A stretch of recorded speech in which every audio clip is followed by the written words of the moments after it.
Hello everyone. So here I come up with another video on viewers request. So आप लोगों में से किसी ने मुझे पूछा था कि wake, awake, sleep, asleep, wait, await इसमें क्या डिफरेंस होता है। इस वीडियो में मैं 4 चीज़ों के साथ डील करने वाली हूँ। The difference between wake, awake, sleep, asleep, wait, await and get up and wake up. सो अगर आपको लगता है कि आपको थोड़ा सा भी इस टॉपिक में डाउट है then please don't skip the video and watch this video till the end. Welcome to English with Sana and let's get started.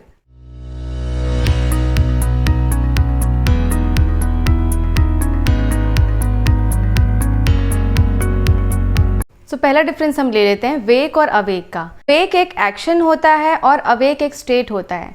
तो अगर आपको इस वर्ड से समझ में नहीं आ रहा तो मैं आगे आपको समझाती हूँ. वेक मतलब होता है कि किसी को जगाना, मतलब आप कोई काम कर रहे हैं, और अवेक का मतलब होता है कि कोई स्थिति, जैसे कोई जागा हुआ है, कोई सोया हुआ है, तो ये उसकी कंडीशन बता रही है वो किस कंडीशन में है. और अगर आप वेक या वेकअप बोलते हैं तो इसका मतलब होता है कि आप उठने का कोई काम कर रहे हैं. सो यही बेसिक डिफरेंस है. अब आपको मैं सेंटेंस के थ्रू समझाती हूँ कि हम कैसे इसका यूज़ करेंगे. अवेक का यूज़ करने में आपको ज़्यादा डिफिकल्टी होगी तो मैं यहीं से स्टार्ट करती हूँ. अगर आपको बोलना है कि क्या वो जागी हुई है तो आप कैसे बोलेंगे, इज़ शी अवेक, क्या वो जागी हुई है. मतलब आप क्या बोल रहे हैं, क्या वो सोई है या जागी हुई है, ये पूछ रहे हैं आप. तो ये आप क्या बोल रहे हैं, उसका स्टेट पूछ रहे हैं. जिसका आंसर क्या आएगा कि हाँ वो जागी हुई है, तो वो कैसे जवाब देगा, येस शी इज़ अवेक. जैसे हम किसी फ्रेंड को पूछते हैं ना कि तुम 11 बजे या 10 बजे रात को जाग रही होगी क्या, मैं तुम्हें फ़ोन करूँगा या फ़ोन करूँगी, तो आप बोल सकते हैं will you be awake eight 10 PM, I will call you. अब ज़रूरी नहीं है कि आप अवेक का यूज़ करें, आप ये भी बोल सकते हैं कि will you B sleeping at 10 PM, क्या तुम सो रहे होगे. हम ऐसे भी पूछते हैं ना कि क्या तुम जाग रहे होगे, सो रहे होगे, तो दोनों तरीके से आप पूछ सकते हैं. अब तो आपको समझ में आ गया होगा कि अवेक का यूज़ कैसे होता है, तो आप पूछेगा और अगर आपको सूटेबल लगता है तो अवेक यूज़ करेगा, नहीं तो फिर आप स्लीपिंग भी यूज़ कर सकते हैं. अब हम देखते हैं कि वेक का कैसे यूज़ करोगे आप. तो वेक एक एक्शन है, मतलब किसी को उठाने की क्रिया या कोई काम होना. जैसे अगर आपको बोलना है कि प्लीज़ मुझे 6 बजे सुबह उठा देना, तो आप कैसे बोलोगे, please wake me up at 6 in the morning. या अगर आपको अपनी बात बतानी है कि मैं 6 बजे उठती हूँ, तो आप कैसे बोलोगे, I wake up at 6 in the morning. वो 4 बजे उठती है, she wakes up at 4 in the morning. So अब आप समझ गए होंगे कि वेक और अवेक में क्या डिफरेंस होता है. आप चाहें तो वेक और अवेक के सेंटेंसेस बना के सोच सकते हैं कि क्या क्या सेंटेंस हो सकते हैं और इसको प्रैक्टिस कर सकते हैं, या तो आप बोल के भी रोज़ देख सकते हैं किसी को, तो फिर आपके ये मुंह पे आ जाएगा और आपको डिफ़िकल्टी नहीं होगी. अब हम देखते हैं स्लीप एंड अस्लीप का डिफरेंस. तो अगर आपको पहला वाला समझ में आया है तो ये तो आपको समझ आ जाएगा क्योंकि बिल्कुल वैसा ही है. अगर आपको बोलना है क्या तुम सोए हुए हो, तो आप बोलोगे आर यू अस्लीप, या क्या वो सोई हुई है, इज शी अस्लीप. और मैंने आपको इसका रिप्लेसमेंट बताया था कि अगर आपको ये नहीं बोलना है कि तुम अस्लीप हो, तो आप ये बोल सकते हो are you sleeping. So are you sleeping और आर यू अस्लीप दोनों का मतलब सेम है. अब आप किसी को ये भी बोल सकते हो कि मुझे 10 बजे फ़ोन मत करना, मैं सोई हुई रहूँगी. मतलब आपकी कंडीशन आप बता रहे हैं कि मैं सोई हुई अवस्था में होंगी या स्टेट में होंगी.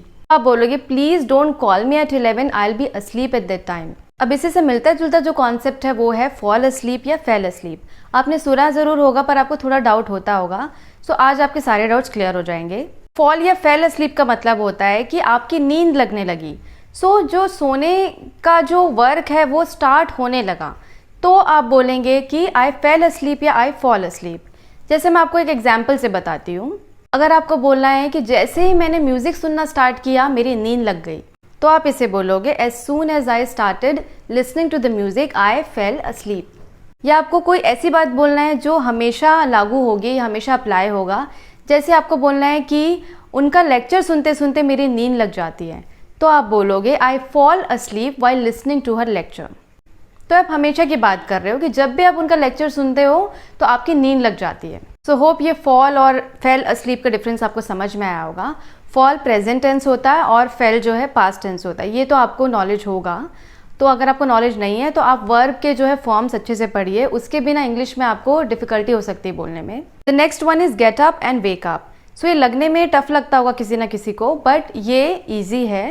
मैं आपको बताती हूँ डिफरेंसेस का. वेकअप का मतलब होता है नींद से जागना और गेटअप का मतलब होता है बेड से नीचे उतरना. सो मदर आपको उठाती हैं 6 बजे, mother wakes you up at 6 AM, but आप उठते कब हो, you get up at 7 AM. तो उठ तो जाते हो आप 6 बजे, आपकी नींद खुल जाती है उठाने के बाद, बट आप बिस्तर से उतरते हो 7 बजे। अब हम लास्ट डिफरेंस की तरफ चलते हैं, जो कि है wait and await. So please इसे ध्यान से सुनिएगा, इसमें कुछ 1-2 रूल्स हैं बस, और वो भी ज़्यादा टफ नहीं है। आप थोड़ा समझोगे, सेंटेंसेस बना के देखोगे तो आपको टफ नहीं लगेगा। वेट करने का मतलब हम सबको पता है, मतलब इंतज़ार करना, बट वेट अवेट थोड़ा कन्फ्यूजन होता है। वेट के आगे कोई नाउन या प्रोनाउन लगेगा और अवेट के आगे आप सीधा ऑब्जेक्ट लगाओगे और उसमें कोई प्रिपोजिशन नहीं लगेगा। मैं आगे सेंटेंस लेती हूँ जिससे आपको समझ में आएगा कि मैं बोलना क्या चाहती हूँ। पहले हम अवेट का सेंटेंस लेते हैं। जैसे अगर आपको बोलना है कि मैं आपके रिस्पॉन्स का वेट कर रही हूँ, तो आप बोलोगे I am awaiting your response. तो यहाँ पे आप उनका वेट नहीं कर रहे हैं, आप उनके रिस्पॉन्स का वेट कर रहे हैं। सो यहाँ पे एक ऑब्जेक्ट ले रहे हैं, रिस्पॉन्स। और यही आपको अगर बोलना है कि मैं आपका वेट कर रही हूँ, तो आप बोलोगे I am waiting for you. So यहाँ पर आप क्या यूज़ कर रहे हैं, नाउन या प्रोनाउन, मतलब फॉर यू, आप किसी का नाम ले रहे हैं कि मैं आपके लिए वेट कर रहा हूँ। और वहीं पहले वाले सेंटेंस में आप बोल रहे हैं I am awaiting your response. So इसी सेंटेंस को अगर आपको वेट लगाकर यूज़ करना है, तो आप बोलेंगे आई am waiting for your response. I am waiting for your response and I am awaiting your response.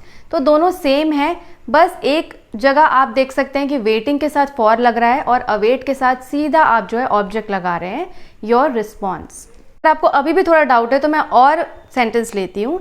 जैसे हम बोलते हैं ना कि मैं आपके रिप्लाई का वेट कर रही हूँ, तो आप क्या बोलोगे, I am awaiting your reply. I am waiting your reply, ये गलत होगा, कभी आप ऐसा यूज़ मत कीजिएगा, क्योंकि आप देख सकते हैं कि अवेट के बाद सीधा ऑब्जेक्ट लग जाता है जो कि है रिप्लाई।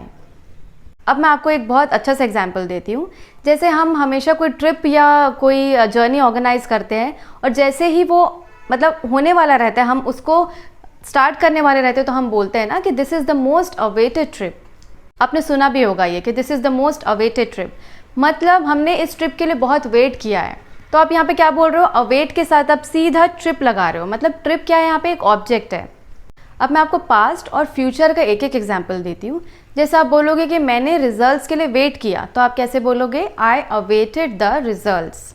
और अगर आपको बोलना है कि फ्यूचर में मैं आपके रिस्पॉन्स का वेट करूँगी, तो आप बोलोगे I will await your response. और यही अगर आपको बोलना है मैं आपके लिए वेट करूँगी, तो आप कैसे बोलोगे, I will wait for you. Hope ये एग्जाम्पल आपको क्लियर होगा। अब मैं एक लास्ट एग्जाम्पल ले लेती हूँ जिसमें मैं दोनों का यूज़ करूँगी और आपको बताऊँगी कि आपको कैसे यूज़ करना है। अगर आपको बोलना है कि मैंने बस के लिए 7 से 8 बजे तक वेट किया, तो इसे आप 2 तरीक़ों से बोल सकते हैं, एक वेट का यूज़ करके और एक अवेट का यूज़ करके। अब अगर आपको वेट का यूज़ करके बोलना है, तो आप बोलोगे I waited for the bus from 7 to 8। तो यहाँ पे आप फॉर द बस यूज़ कर रहे हो, इसलिए आपने वेट यूज़ किया। अब वहीं अगर मैं अवेट यूज़ करूँ, तो आप सीधा बस लगाओगे और बोलोगे I awaited the bus from 7 to 8। So hope आपको अब क्लियर होगा कि अवेट के साथ सीधा ऑब्जेक्ट लगता है और जो है वेट के साथ जो है नाउन या प्रोनाउन लगता है और फॉर फ्रॉम इस तरीके के जो है वर्ड्स लगते हैं। सो आई एम होपिंग कि ये लेसन आपको समझ में आया होगा। और आप ऐसा कीजिए कि फर्स्ट टाइम में आपको डाउट होगा ही, थोड़ा सा प्रैक्टिस करना पड़ेगा, पर इसे जब आप जो है डेली यूज़ में लाएंगे तो आपके सारे डाउट्स क्लियर हो जाएंगे और आप कभी भी गलती नहीं करोगे इन चीज़ों में। और कोशिश कीजिएगा कि कमेंट सेक्शन से मुझे ज़रूर बताइएगा कुछ सेंटेंस बना के, तो आपको जो है पार्टिसिपेशन भी होगा और आपको थोड़ा इन्वॉल्वमेंट भी फील होगा। So do comment in the comment section, इससे रिलेटेड जो भी सेंटेंस है आप बना के मुझे भेजिए। और कोई भी इस लेसन से रिलेटेड डाउट है, then please ask your queries, I am there to solve your queries. और अगर आप इंस्टा पे हैं, then do follow my page letterbetter01। और इस चैनल पे अगर आप नए हैं, पहली बार इस चैनल पे आए हैं, then do subscribe to our channel. I assure you that आपको डिसअपॉइंटमेंट नहीं होगी और आगे जाके आपको बहुत नॉलेजेबल लेसन्स मिलने वाले हैं जो आपको कॉन्फिडेंस बिल्ड करने में हेल्प करेंगे। आपकी स्पीकिंग स्किल्स और कम्युनिकेशन स्किल्स में आपको बहुत ही फ़ायदा होगा। एंड वन थिंग, आप प्लीज़ बेल आइकन दबाना मत भूलिएगा। सब्सक्राइब तो कर लेते हैं यहाँ पर, बेल आइकन दबाना भूल जाते हैं। सो इससे क्या होगा कि आपको नोटिफिकेशन जो आप मिस कर सकते हैं, इसीलिए please do press the bell icon. Stay safe, stay healthy, stay happy till we meet next time with a new and interesting lesson, and keep watching English with Sana's videos. Thank you so much.